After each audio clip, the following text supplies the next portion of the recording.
ప్రార్థన చేయాలి నిజమే, కానీ ప్రార్థన ఎలా చేయాలి, ఎంతవరకు చేయాలని అపోస్తలుల కార్యముల్లో మొదటి అధ్యాయములో వారు మేడగది మీద ఎన్ని రోజులు ప్రార్థన చేశారు? అందరూ తెలిసిన వాళ్ళు అందరూ చెప్పండి, నోరు తెరిచి. 100 రోజుల? ఒక రోజా? 10 దినములు అని ఎక్కడుంది? 10 రోజులు అన్నారు కదా, ఎక్కడుంది? ఉందా? మరి ఏందండి అందరూ ముక్త కంఠంతో 10 రోజులు అన్నారు? ఎక్కడుందని అడిగితే సౌండ్ లేదు. సరే వదిలేయండి. యేసు ప్రభు పస్కా అనబడిన పండుగలో అప్పగింపబడ్డాడు ఆ రాత్రి. ఆ తరువాత సిలువ వేయబడ్డాడు, సమాధి చేయబడ్డాడు, 3వ నాడు తిరిగి లేచాడు. టోటల్గా మొత్తం మీద ఆయన వారికి కనబడ్డ దినముల సంఖ్య అయితే రాయబడి ఉంది 40 దినములు. 40 దినములు వారికి అగపడుచు 40వ రోజు ఆరోహణమయ్యాడు. ఓకే, మొదటి పండగ మొదలుపెట్టుకొని పెంతెకోస్తు పండుగ దగ్గరికి లెక్క పెట్టుకుంటే 50 రోజులు. పెంతెకోస్తు అంటే 50వ రోజు అని అర్థం. అర్థమైందా? పెంతెకోస్తు అంటే ఎన్నో రోజు? 50వ రోజు. పెంతెకోస్తు పండగ అంటే 50వ రోజు పండగ. యేసు ప్రభు ఎన్ని రోజులు కనపడ్డాడు? 40 దినాలు. వచనం ఉందా? చెప్పగలరా? మొదటి అధ్యాయం 3వ వచనం. ఏ అధ్యాయం? 3వ వచనం. అపోస్తల కార్యములు మొదటి అధ్యాయం 3వ వచనం. చూడండి, అపోస్తలులు 1:3. ఆయన శ్రమపడిన తరువాత 40 దినముల వరకు వారికి అగుపడుచు. అయిపోయింది. 40 దినములు అగపడ్డాడు, 40వ రోజు ఆరోహణమయ్యాడండి అనుకుందాం. ఇక అక్కడి నుంచి మొదలు పెట్టుకొని వాళ్ళు దేవుని చేత బోధింపబడి యెరూషలేము నుండి వెళ్ళక నా వలన వినిన వాగ్దానం కొరకు కనిపెట్టుకోండి అని బోధింపబడ్డారు. పోయారు, మేడగది ఎక్కారు. ఇంచుమించు 120 మంది ఎక్కారు, ప్రార్థనలో ఉన్నారు. 10 దినాలు అనేది లెక్క ఎట్లా చెప్పుకుంటున్నాం అంటే, ఈ 40 ఆ 10 కలిపితే 50 పెంతెకోస్తు దినం. అర్థమైందా? అప్పుడు 10 రోజులు అనే లెక్క మనకు వచ్చిందనమాట. అమ్మయ్య, స్తోత్రం, హల్లెలూయా. ఓకేనా? ఇప్పుడు నా ప్రశ్న ఏంటంటే, ఇప్పుడు ఏనే వాగ్దానం చేశాడుగా, మీరు వెళ్ళి కనిపెట్టండి, నేను పైనుండి ఆత్మను పంపుతాను, నా తండ్రి వలన మీకు ఇచ్చిన వాగ్దానం పంపుతాను, పరిశుద్ధాత్మ అగ్నిలో మీరు బాప్తీసం పొందుతారని చెప్పాడు కదా. చెప్పాడా? మరుసటి రోజే పంపొచ్చుగా. ఆయన చేతిలో పని కదా, పెద్ద ఆయన చేతిలో పని, ఆయన కుమారుడి చేతిలో పని. పోనీ 2వ రోజు పంపొచ్చుగా.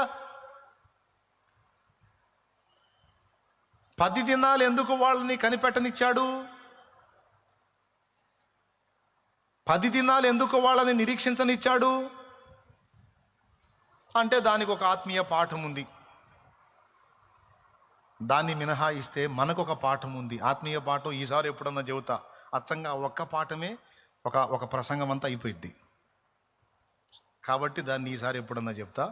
మనకి ఉంచిన 2వ పాఠం ఏంటంటే, ప్రార్థనకు ఒక అంశాన్ని గురించి మనం ఉపక్రమించినప్పుడు దేవుడు మనం అడిగిన టైంలో చెయ్యడు. గుర్తుపెట్టుకోవాలి. ఇది గుర్తుపెట్టుకొని మోకాళ్ళు వేయాలి. మనం అడిగిన టైంలో, మనం అడిగిన ప్రకారము, మనం అడిగినప్పుడు, అడిగినట్టు, అడిగినవన్నీ అడిగిన విధంగా చేస్తే ఆయన నీకు తండ్రి దేవుడు కాడు, నీ సర్వెంట్ అవుతాడు. ఇప్పుడు నేనేం చెప్పాను మీరు చెప్పండి? నువ్వు అడిగినవన్నీ అడిగిన విధంగా, అడిగిన టైంలో, అడిగిన ప్రకారం నువ్వు అడిగినట్టు అన్నీ చేశాడనుకో, ఆయన దేవుడు గాడు, తండ్రి గాడు, నీ సర్వెంట్ అవుతాడు. ఆయన నీ మీద ఏలిక గాడిక. ఆయన సంఖలో నువ్వు ఉన్నట్టు కాదు, నీ సంఖలో దేవుడు ఉన్నట్టు అయింది. అట్లా ఒప్పుకుంటాడా? అట్లా కుదిరిద్దా? మనం అడిగినవన్నీ అడిగినట్టు, అడిగిన ప్రకారం, అడిగిన సమయంలో అసలు మన నాన్న ఎప్పుడన్నా చేశాడా? చేశాడా? చెయ్యడు. నాన్న నాకు 1000 రూపాయలు కావాలని నువ్వు 7 ఏళ్ల వయసులో అడిగినప్పుడు ఇచ్చాడా? లాగా ఒకటి ఇచ్చుంటాడు. ఏం చేసుకుంటావురా 1000? నీకు 5 రూపాయలే ఎక్కువ. ఇవ్వలా. మరి ఎప్పుడు ఇస్తాడు? దానికి ఒక టైం ఉంటుంది. మన నాన్న కాబట్టి మనం ఏం అడిగినా ఆయన ఇష్టం వచ్చినట్టు, మన ఇష్టం వచ్చినట్టు మనం ఏం అడిగినా ఆయన ఇచ్చేస్తాడు. నాన్న ఇస్తాడు. నాన్న ఇవ్వకపోతే ఇస్తారు, బయట వాళ్ళు ఇస్తారా ఏంది? నాన్న ఇస్తాడు. అయితే గొప్ప విషయం ఏంటంటే నాన్న మనం అడిగిన ఇస్తాడు, అందుకు నాన్న. మనం అడిగిన ఇవ్వడు, అందుకు కూడా ఆయన మన నాన్న. అడిగిన ఇచ్చినందుకు నాన్న, అడిగినవి ఇవ్వనందుకు కూడా మన నానే ఆయన. అర్థమైందా? అంటే మీరు అరబందులు కాదని నా నమ్మకం, మీరు చురుకైన వాళ్ళని నమ్మకం, మీరు తీవ్రంగానే గుర్తిస్తారు ఈ ప్రతి విషయాన్ని కూడా అనేది నా నమ్మకం. అట్లాంటి వాళ్ళే నాకు కనెక్ట్ అవుతారు. దేవునికి స్తోత్రం. ఎందుకంటే ఆయన మన సర్వెంట్ కాదు. ఆయన మనకి ఎప్పుడు ఏది అవసరమో, ఎందుకు అవసరమో, ఏ టైములో అవసరమో ఆ టైము చూస్తాడు, మన నిరీక్షణ చూస్తాడు, మనల్ని పరీక్షించుకుంటాడు, మన పట్టుదలని చూస్తాడు, మన ఆసక్తిని చూస్తాడు, దాని విషయం, దాని విలువ మనకు అసలు ఎంత అర్థమైందో చూస్తాడు. వాళ్ళకి చెప్పాడు, వాళ్ళకి అర్థమైంది, కనిపెట్టారు. పరిశుద్ధాత్ముడా స్వాగతం దేవా, పరిశుద్ధాత్ముడా స్వాగతం దేవా, మా నాయకుడవు, మా నావికుడవు, మా బోధకుడవు, మా స్నేహితుడవు, మా నాయకుడవు, మా నావికుడవు, మా బోధకుడవు, మా స్నేహితుడవు. రండి రండి రండి రండి పరిశుద్ధాత్ముడా, రండి రండి రండి రండి పరిశుద్ధాత్ముడా, రండి రండి రండి రండి పరిశుద్ధాత్ముడా, రండి రండి రండి రండి పరిశుద్ధాత్ముడా. రండి రండి త్వరగా రండి, రండి రండి మాలో రండి, రండి రండి త్వరగా రండి, రండి రండి మాపై రండి. పరిశుద్ధాత్ముడా స్వాగతం దేవా, పరిశుద్ధాత్ముడా. స్వాగతం దేవా. దేవునికి మహిమ, దేవునికి మహిమ. వర్షం కురియునట్లు, వర్షం భూమి మీద వర్షించున్నట్లు ఏలియా పర్వతం మీదికి పోయి ఎన్నిసార్లు ప్రార్థన చేశాడు? ఎందుకు 7 సార్లు చేయాలి? వీళ్ళెందుకు 10 రోజులు ఉండాలి? ఒక రోజులో పంపలేడా? 10 రోజుల్లో పంపిన ఆత్మే, ఒక రోజులో పంపిన ఆత్మే కదా. ఎందుకబ్బా ఆలస్యం చేశాడు? చాలా కారణాలు. అందులో ఒక కారణం, నేను చెప్పిన మాటను ఎంత తీవ్రంగా తీసుకున్నారు, అసలు వారు ఎంత ఆసక్తి దీని విషయంలో కలిగి ఉన్నారు అనేది ఒకటి పట్టించుకున్నాడు. రెండవది, పెంతెకోస్తు పండుగ లింక్ అయ్యేటట్టు చూసుకున్నాడు.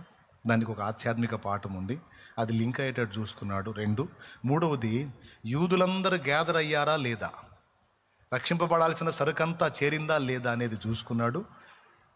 అర్థమైందా?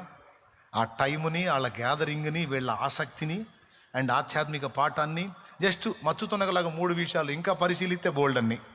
అద్యైతే మళ్ళీ ఒక ప్రసంగం. అట్లా దేవుడు ఒక కార్యానికి టైం తీసుకున్నాడంటే 4 విధములైనటువంటి కారణాలను బట్టి తీసుకుంటాడు, లేదా అంతకంటే ఎక్కువ కారణాలను బట్టి తీసుకుంటాడు. మనకంతా దడ.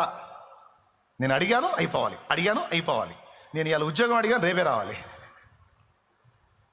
అయిద్ది. ఒకవేళ ఆయన చిత్తం అయితే రేపే ఇవ్వచ్చు, కార్యం జరగవచ్చు, ఎల్లుండే జరగవచ్చు కార్యం.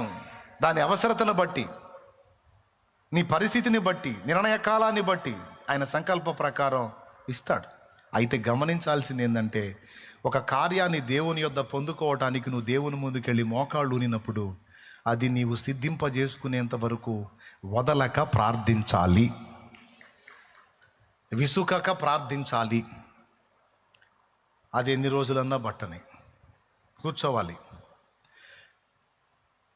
10 దినాలు ఎందుకు అని ప్రశ్నించుకున్నాను. ఏమయ్యా, ఒక రోజు ఇచ్చేయచ్చుగా, 2 రోజులు ఇవ్వచ్చు, కనీసం 4వ రోజు ఇవ్వచ్చుగా. మేము అప్పుడప్పుడు 3 రోజులు ఉంటుంటాం, 3 రోజులు ఉంటుంటాం. మనం గట్టిగా పట్టుబట్టామంటే 3 రోజులు మన ఫాస్టింగ్. ఇక అంత మించితే కష్టం. అట్లా 3 రోజులు ఇచ్చేయచ్చుగా. ఎప్పుడు ఇవ్వాలో నువ్వా నాకు చెప్పేది? దేవుని సమాధానం. ఎప్పుడు ఇవ్వాలో నాకు నువ్వా చెప్తావు? ఎప్పుడు ఇవ్వాలో నాకు తెలుసు.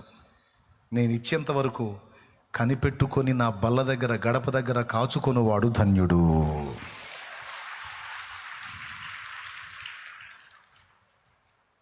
అర్థమైందా? ప్రతిదినము నీ గడప యొద్దనే, అది అట్లా ప్రతిరోజు.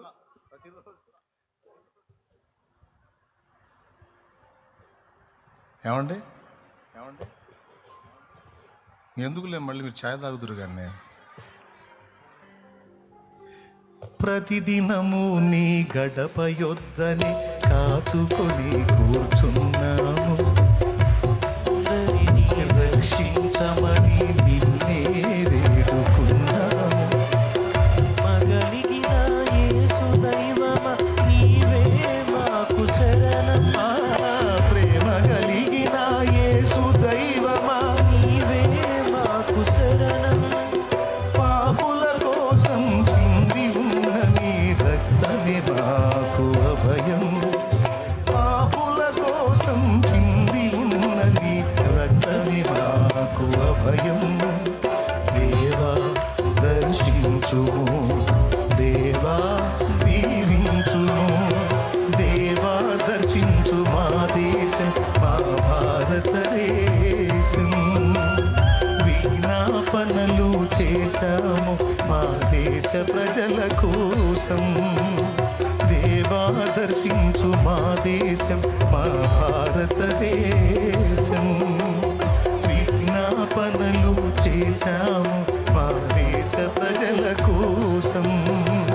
దేశ ప్రజల కోసం, ప్రియమైన ప్రజల కోసం. దేశ ప్రజల కోసం, ప్రియమైన ప్రజల కోసం. దేవా దర్శించు మా దేశం, మా భారతదేశం.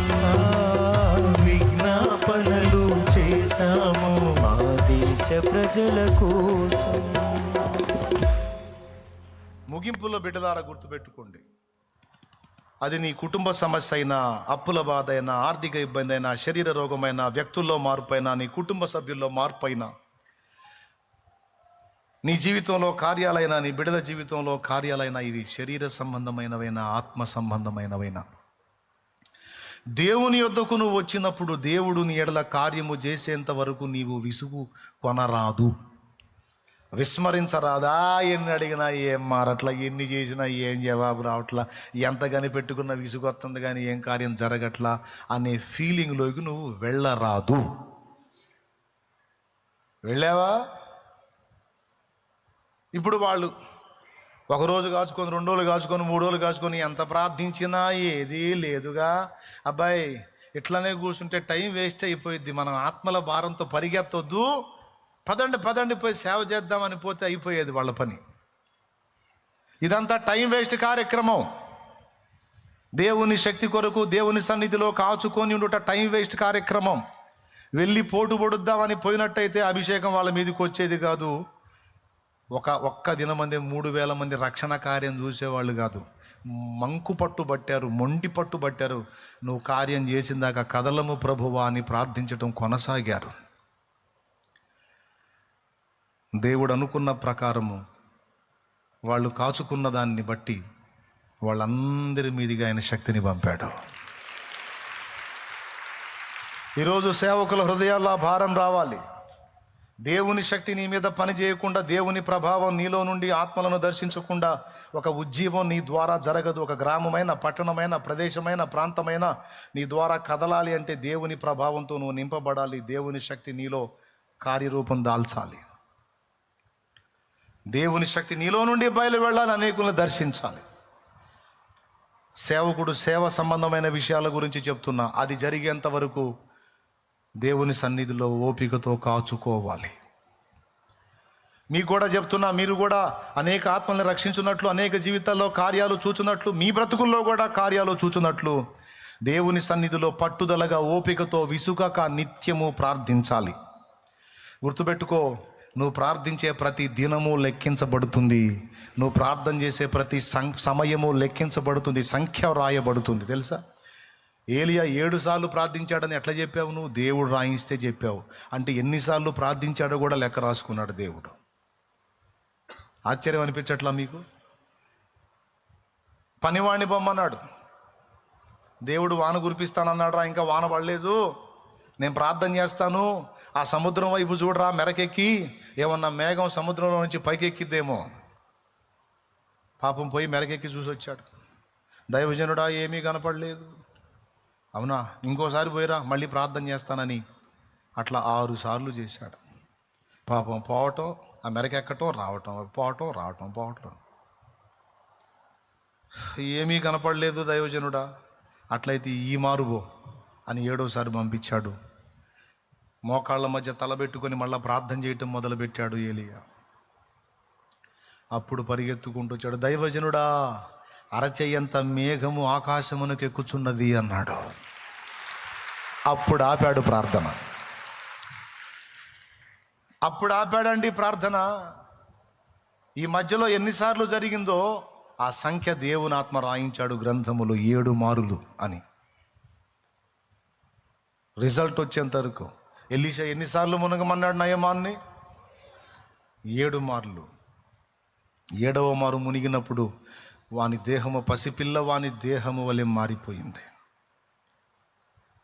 దేవుడేం చెప్తున్నాడో, దేవుడేం రాయించాడో దృష్టి పెట్టాలి సోదరులారా. ఆవేశంతో పరిగెత్తడం కాదు, అన్నీ అయిపోవాలి, ఇప్పుడే అయిపోవాలన్నీ అని తపన పట్టం కాదు. దేవుడు టైం ప్రకారం పనిచేస్తాడు, కాలానుగుణంగా పనిచేస్తాడు, సందర్భాన్ని బట్టి పనిచేస్తాడు. ఫైనల్గా చెప్పాలంటే దేవుడు మన సర్వెంట్ కాదు, దేవుడు మన రాజు. దేవుడు మన రాజు. రాజు తన చిత్త ప్రకారము సమస్త కార్యాలు నెరవేరుస్తాడు. మనం ఏం చేయాలి? ఆయన మీద ఆనుకోవాలి ఓపికతో, కాచుకోవాలా, విసుక్కోవాలా.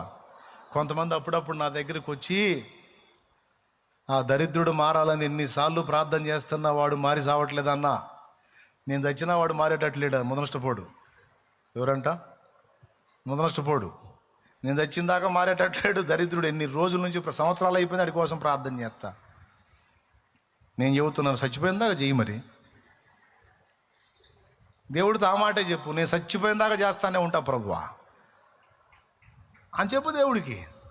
ఆయన చిత్తమైతే నువ్వు సావకు ముందే వాడిని మారుతాడు. గుర్తుపెట్టుకో, నువ్వు అడిగిన ప్రతిసారి దేవుడు కార్యం చేస్తానే ఉంటాడు వాని విషయంలో.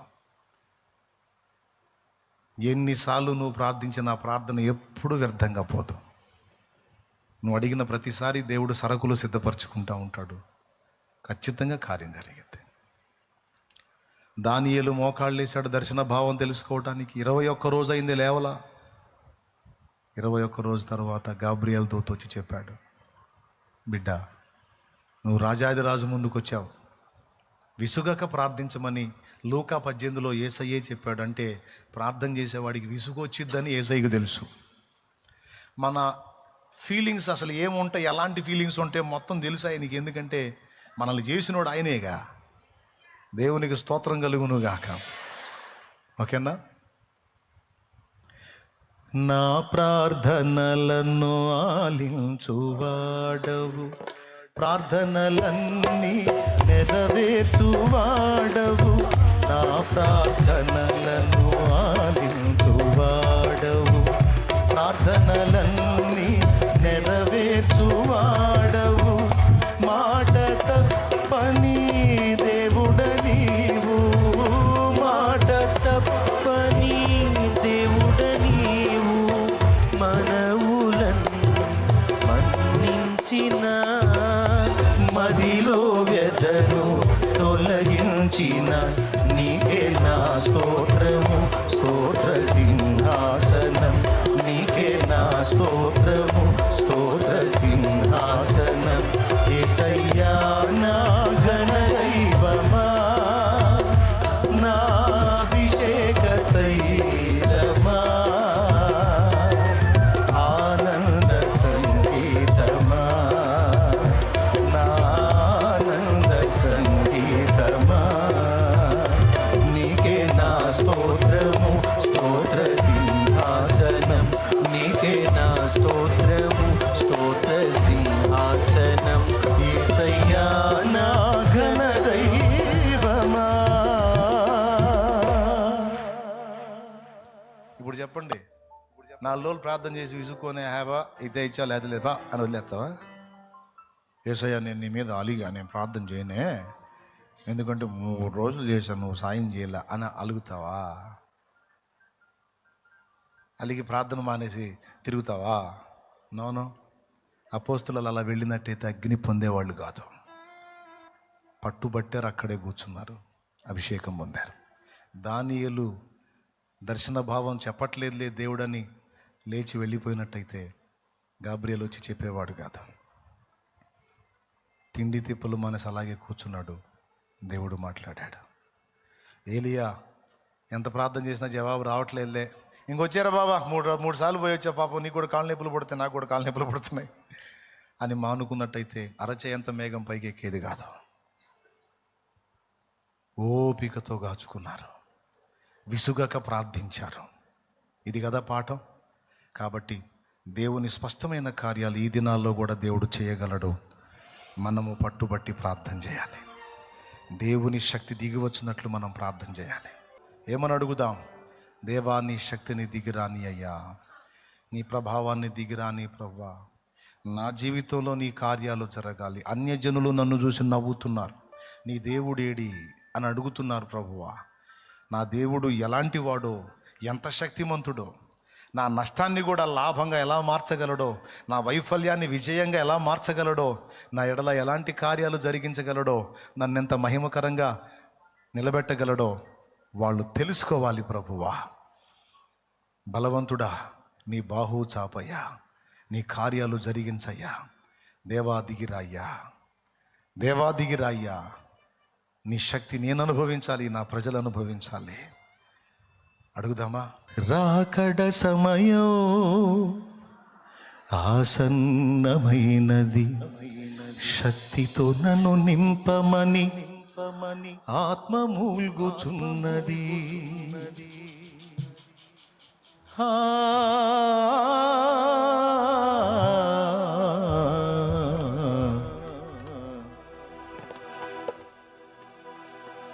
అడుగుదాం దేవుణ్ణి,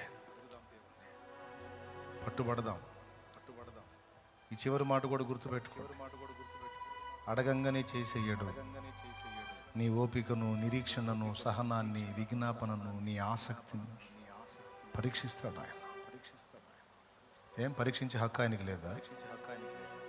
అంతేకాదు, కార్యాలు జరిగించడానికి తగిన కాలాన్ని నిర్ణయిస్తాడు. ఎందుకంటే నీకు 4 మేలు కలగాలని, అంతేగాని నిన్ను యాతన పెట్టాలని కాదు. కాబట్టి గుర్తుపెట్టుకొని పట్టు వదలక ప్రార్థించు. ఏ విధమైన సమస్యతో వేధించబడుతున్నా దేవుడు తన బాహు చాపి కార్యం చేసేంత వరకు పట్టుబట్టు. సమాజంలో జరగాలి, నీ జీవితంలో జరగాలి, నీ శరీరంలో జరగాలి, నీ ఆత్మలో జరగాలి, సంఘములో జరగాలి, మన దేశంలో జరగాలి, ప్రపంచవ్యాప్తంగా ఉజ్జీవం రావాలి. రాకడ సమయం ఆసన్నమైనది, శక్తితో నన్ను నింపమని ఆత్మ మూల్గుచున్నది.